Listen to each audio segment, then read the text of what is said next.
বেরিয়েই যাই আর কি।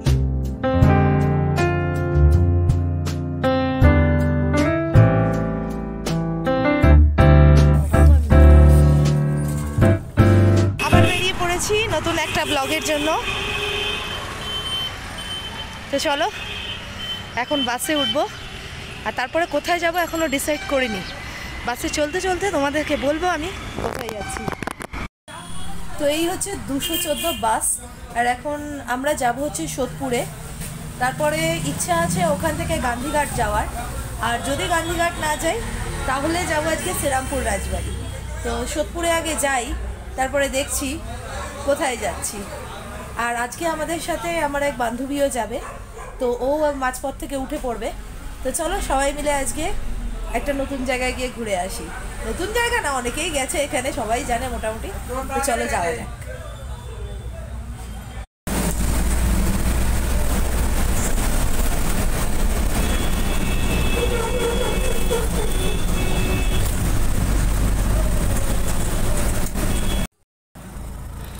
সোদপুর বিটি রোডের মুখ থেকে আমরা উঠে পড়েছি অটোতে। অটোটা আমরা পুরোই বুক করে নিয়েছি। তো অটোওয়ালা বলল যে আমাদের যে গান্ধীঘাটের মোড় আছে ওখানে নামিয়ে দেবে না হলে, আর ওখান থেকে আবারও আমাদেরকে টোটো বা অটো ভাড়া করে গান্ধীঘাট পর্যন্ত যেতে হবে। তো সেই জন্য একেবারে পুরো বুক করে নিয়েছি, একদম গান্ধীঘাট অবধি আমরা পৌঁছে যাব।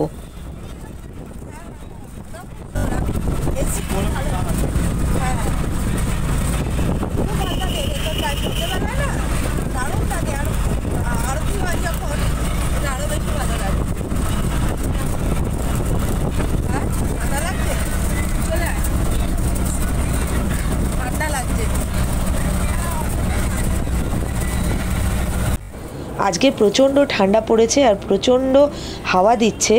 তো অটোর একদম সাইডে বসাই যাচ্ছে না, এত হাওয়া লাগছে। সেই জন্য ছেলেগুলো বসতেই পারছে না, ওদেরকে ভেতরে দিয়ে দিলাম আর আমি সাইডে চলে এলাম। তো কথা বলতে বলতে দেখো আমরা গান্ধীঘাটের যে মোড় আছে সেই মোড় থেকে ভেতরে যে রাস্তা রয়েছে গান্ধীঘাট পর্যন্ত যায় সেই রাস্তাতে ঢুকে পড়েছি। আর চারিদিকে দেখো কত বড় বড় গাছ এখানে। আর রাস্তাটার ভেতর দিয়ে যখন যাচ্ছি দেখেই বোঝা যাচ্ছে যে এই জায়গাটা বহু পুরনো একটা জায়গা, সেই ব্যাপারটা এখানে রয়েছে।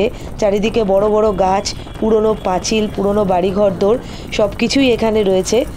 তো সেই থেকে বোঝাই যাচ্ছে যে জায়গাটা বেশ পুরনো। আর দেখো কথা বলতে বলতে আমরা চলেও এসেছি গান্ধীঘাটের সামনে। তো চলো এবারে আমরা গান্ধীঘাটের ভেতরে যাব। আমি এই প্রথমবার এলাম, তো আমি এর আগে কখনোই আসিনি, এই প্রথমবার এখানটা এসেছি।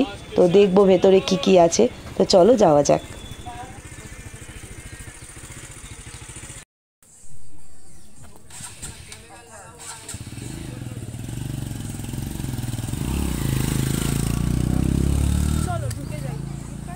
হ্যাঁ না, এখানে কোনো টিকিটের সিস্টেম নেই। দাঁড়া, কোথায়?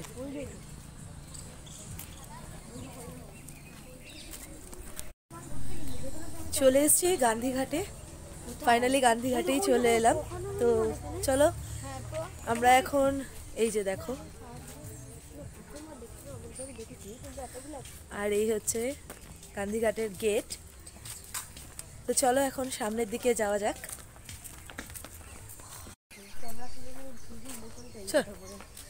না না, ক্যামেরা ফ্যামেরা নেবে না, ওরাও জানে।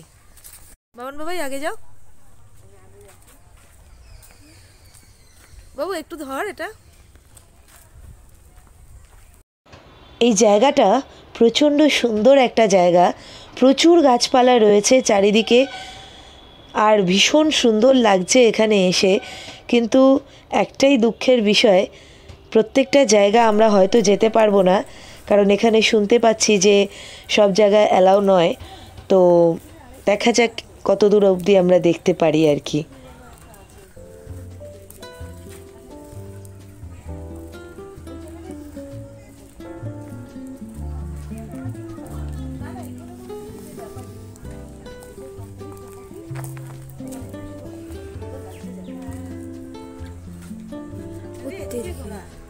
পিকনিক চলছে ওখানে।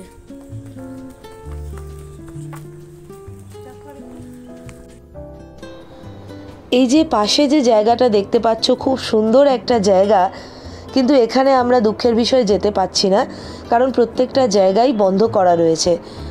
আর ভেতরে হয়তো লোকাল লোক কোনো রকমভাবে ঢুকছে, কিন্তু যারা ট্যুরিস্ট আসছে তারা কিন্তু কোনো রকমভাবেই এখানে ঢুকতে পারছে না। এই জায়গাটা সম্পূর্ণভাবেই বন্ধ করা রয়েছে। পাশে রয়েছে জহরকুঞ্জ। জহরকুঞ্জে অবশ্যই যাওয়া যায়, কিন্তু সেখানে যেতে গেলে টিকিট কাটতে হবে। টিকিট কেটে ভেতরে প্রবেশ করতে পারবে। ভেতরে প্রচুর ফুলের গাছ টাছ লাগানো রয়েছে, এছাড়াও বড় বড় গাছ রয়েছে। খুব সুন্দর একটা জায়গা, কিন্তু আমরা আজকে ওখানে যাচ্ছি না, আমরা এই জায়গাটাই দেখব। তো চলো এই জায়গাটাই মোটামুটি আমরা ঘুরে পুরোটা দেখে নিই।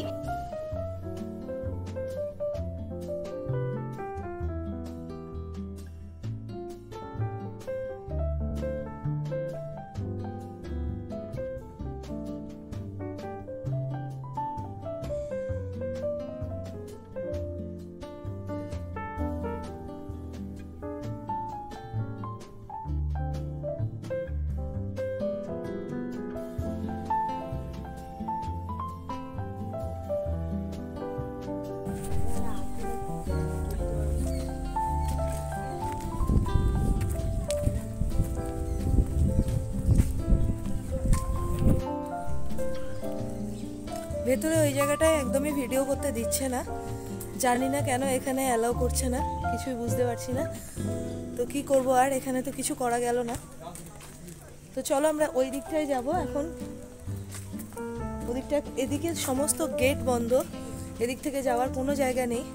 সামনে থেকে দেখি যেতে পারি কিনা, কিচ্ছু করার নেই। সমস্ত এখানে পারমিশনই দিচ্ছে না, একেবারে ভিডিও ছেড়ে দিন, ফটোটাও তুলতে দিচ্ছে না। তো চলো এবার ওদিকে যাওয়া যাক, ওদিকে গিয়ে দেখি ওখানে কি আছে। আমি দূর থেকেই দেখাচ্ছি, এই হচ্ছে গান্ধীঘাট। আর ওখানে যে ঘাট রয়েছে সেটাও এখন বন্ধ করা রয়েছে, ওখানে নামতেও দিচ্ছে না, জাস্ট একটুখানি দাঁড়িয়ে থাকা, আর কিছু নয়। একদমই ভিডিও করতে দিচ্ছে না। তো চলো বাইরে বেরিয়েই যাই, আর কি করব। তোমাকেও তাড়া দিচ্ছে, কিন্তু ভালো টাইমে দৌড়ে এসছে। আরে দূর, ওরা ওরকমই করে, কিছু করার নেই।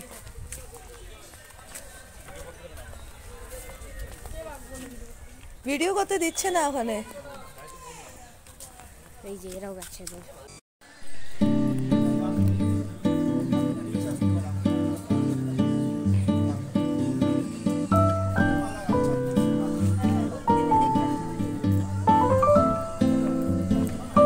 কি নিবি?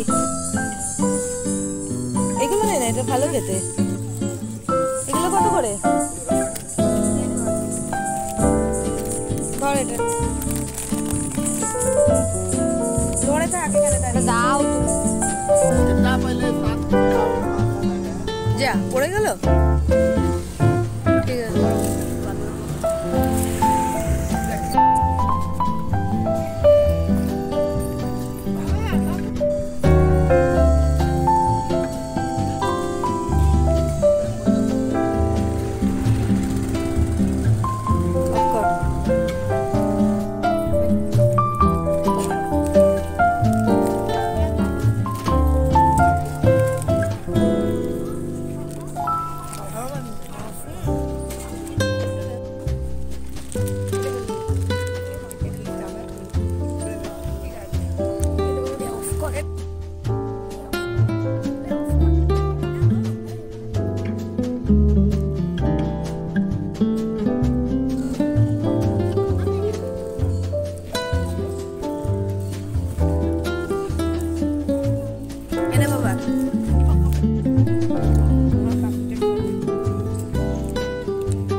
যেতে যেতে আর কথা বলতে বলতে